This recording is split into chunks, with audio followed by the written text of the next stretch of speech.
우리 다 함께 기도하심으로 2월 3일 화요일 매일 예배 시작하겠습니다. 기도합니다. 은혜와 사랑이 풍성하신 하나님 감사합니다. 오늘도 우리를 예배 자리로 불러주시고 하나님의 거룩하고 또한 진리의 말씀 앞에 서게 하시니 감사합니다.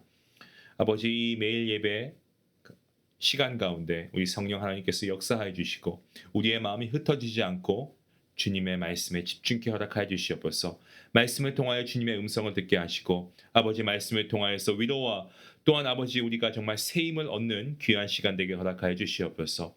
오늘도 우리의 가정과 또한 일터와 우리의 만나는 모든 관계 가운데에서 주님의 사랑을 우리가 살아내게 하시고 복음을 살아내게 하시고 말 한마디 행동 하나에도 예수 그리스도의 향기가 나타나게 허락하여 주시옵소서. 특별히 연약한 지체들을 주님 기억하여 주시고 우리 환우분들에게 치유의 은혜를 더하여 주시옵소서. 오늘 예배가 오늘 우리 하루를 열고 또 우리의 하루를 마무리하는 복된 시간이 되게 하시고 주님께서 끝까지 동행해 주시길 간절히 원하오며 이 모든 말씀 예수님의 이름으로 기도하옵나이다. 아멘. 찬송가 384장 함께 하시겠습니다.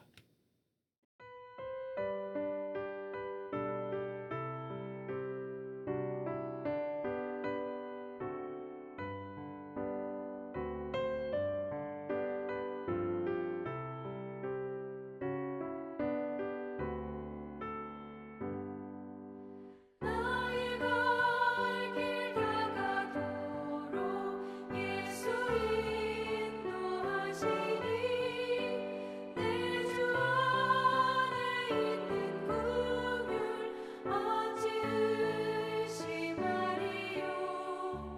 믿음으로 사는 자는 하늘 위로 받겠네. 무슨 일을 만나든지 만사 형통하리라. 무슨 일을 만나든지 만사 형통하리라. 나의 갈 길 다가도록 예수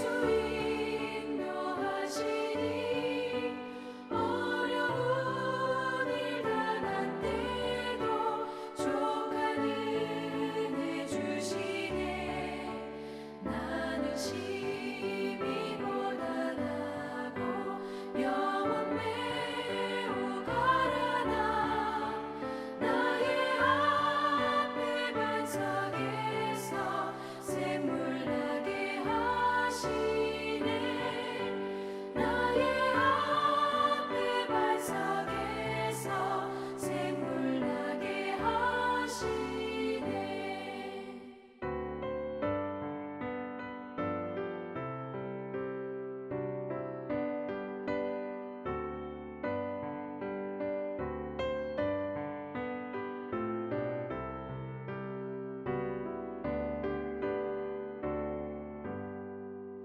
나의 갈 길 다가도록 예수 인도하시니 그의 사랑 어찌 큰지 말로 할 수 없도다. 성령 강화 받은 영혼 하늘나라 갈 때에 영영 물을 나의 찬송 예수 인도하셨네. 영영 물을 나의 찬송 예수 인도하셨네.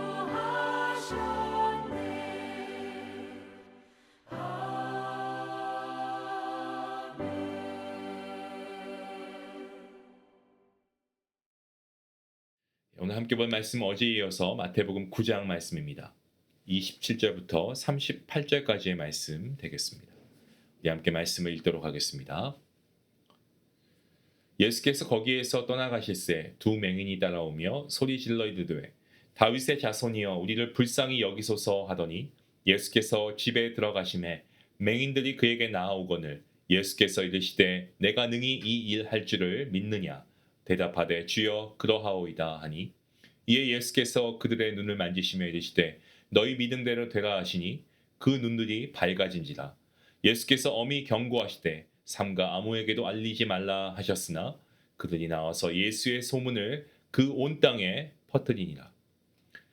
그들이 나갈 때에 귀신 들려 말 못하는 사람을 예수께 데려오니 귀신이 쫓겨나고 말 못하는 사람이 말하거늘 무리가 놀랍게 여겨 이르되 이스라엘 가운데서 이런 일을 본 적이 없다 하되 바리새인들은 이르되 그가 귀신의 왕을 의지하여 귀신을 쫓아낸다 하더라. 예수께서 모든 도시와 마을에 두루 다니사 그들의 회당에서 가르치시며 천국 복음을 전파하시며 모든 병과 모든 약한 것을 고치시니라. 무리를 보시고 불쌍히 여기시니 이는 그들이 목자 없는 양과 같이 고생하며 기진함이라. 이에 제자들에게 이르시되 추수할 것은 많되 일꾼이 적으니 그러므로 추수하는 주인에게 청하여 추수할 일꾼들을 보내주셔서 하라 하시니라. 아멘. 오늘 본문 말씀은 예수님께서 두 시각장애인의 눈을 뜨게 하시고 또 말 못하는 사람을 고쳐주시고 또 무리를 긍휼하게 여기시는 모습을 통하여서 이 주님의 구원 사역이 어떠한 마음에서 흘러나오는가를 우리가 말씀을 통해 보게 됩니다. 야이로의 딸을 살리시고 혈루증 여인을 고치신 직후에도 예수님께서는 이러한 사역을 멈추지 않으시고 계속해서 고통받는 그러한 사람들의 자리로 직접 걸어가십니다. 주님의 사역은 어떠한 우연한 선행이 아니고 정말 길을 잃고 지친 영혼을 살리시는 구원의 행보였다라고 해도 과언이 아닙니다. 예수님께서 길을 떠나실 때에 두 맹인이 따라오면서 소리 지르면서 이렇게 외칩니다. 다윗의 자손이여 우리를 불쌍히 여겨 주옵소서. 단순한 어떤 도움을 요청하는 그런 외침이 아니고 예수님을 메시아로 고백하는 믿음의 고백이었습니다.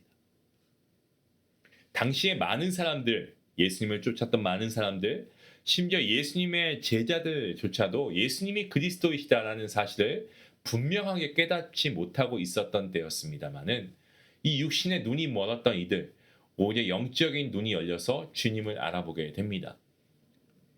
이것은 무엇을 우리에게 보여주냐면 우리의 연약함이 때때로 하나님께 더욱 매달리게 할 수 있고요. 또 우리를 그 하나님의 은혜를 우리가 붙들게 하는 통로가 될 수 있다는 거죠.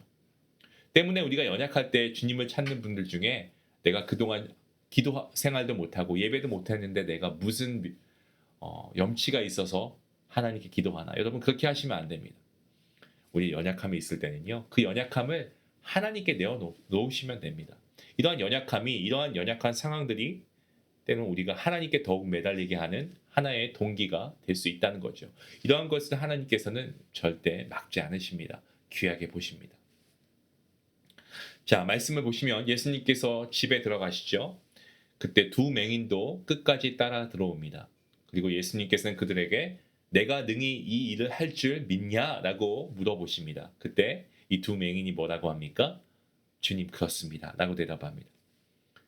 자, 이 질문은 단지 능력을 믿느냐, 내 능력을 믿느냐 이게 아니고 내가 메시아임을 믿느냐라는 본질적인 주님의 질문입니다. 당시 사람들은 눈먼 자가 다시 보게 되는 것은 오직 메시아가 오실 때 가능한 일이다라고 생각했고요. 또 예수님의 이런 질문은 그들의 믿음을 그러한 자리로 이끌어 세우시는 어떤 확인하는 자리였습니다. 예수님께서 그들의 눈을 만지시면서 너희 믿음대로 되라 라고 말씀하십니다. 그리고 이 맹인들의 눈이 밝아졌습니다. 말씀만으로도 충분히 고치실 수 있는 주님께서 굳이 손으로 만지신 이유가 뭘까요? 그것은 바로 이 치유가 어떤 능력의 과시가 아니고 바로 사랑의 접촉이고 그리고 긍휼의 손길이다라는 것을 말씀을 통해서 보여주고 있습니다. 주님께서는 이러한 이적을 베푸시고 나서 그들에게 뭐라고 말씀하십니까? 아무에게도 알리지 말라라고 엄하게 경고하십니다. 이것은 예수님께서 단지 병을 고치는 어떤 이적 행위자로 소비되거나 또한 사람들이 세속적인 메시아를 기대하는 방향으로 흘러갈 것을 우리 주님께서 원치 않으셨기 때문에 이러한 경고의 말씀을 하신 겁니다. 예수님께서는 우리의 필요만 채워주시기 위해서 오신 분이 아닙니다. 죄인을 구원하시기 위해서 십자가에서 보혈 흘리시고 죽으시고 사흘 만에 부활하셨죠. 이러한 주님의 의도와는 달리 치유를 경험한 사람들, 침묵하기가 어려웠습니다. 나가서 예수님의 이 놀라운 이적을, 또 예수님의 능력을 계속해서 소문을 퍼뜨립니다.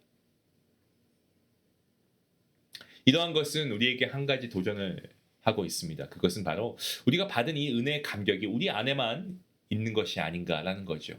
우리가 도전해야 할 것은 이러한 은혜의 감격이 있다면 우리가 이 은혜를 나눌 수 있는 이 자리까지 나아가야 한다라는 것을 보여줍니다. 우리의 이 은혜의 증거, 이 복음의 증거가 우리가 세상 가운데 퍼져나갈 수 있기를 원합니다. 자, 이어서 사람들이 귀신 들려서 말 못하는 이를 예수님께 데려오니까 예수님께서는 귀신을 쫓아내시고 그리고 이런 말씀하시죠. 귀신을 쫓아내시고 그리고 나서 이 무리가 놀랍니다. 이스라엘 가운데서 이러한 일을 본 적이 없다라고 무리가 놀랍니다. 하지만 그 가운데 바리새인들은 어떻습니까? 귀신의 왕을 의지해서 쫓아냈다라고 예수님의 이 놀라운 이적을, 기적을 왜곡합니다. 그리고 주님의 사역을 깎아내립니다. 이 바리새인들, 예수님을 인정하지 못한 것은요, 예수님을 몰라서가 아닙니다. 예수님을 인정하는 순간에 자신들의 어떤 의와 자신들의 가치관을 다 무너뜨려야 했기 때문에 그렇습니다.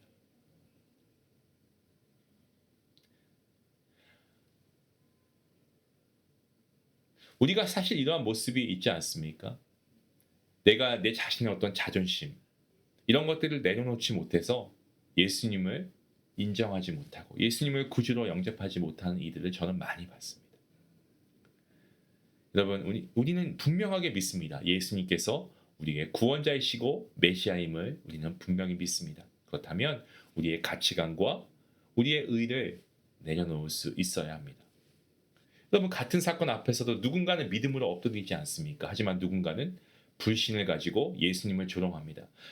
결국 여기에서 핵심은 무엇인가라고 하면 무엇을 보았는가가 핵심이 아니고 예수님을 누구로 믿는가에 달려 있다는 거죠.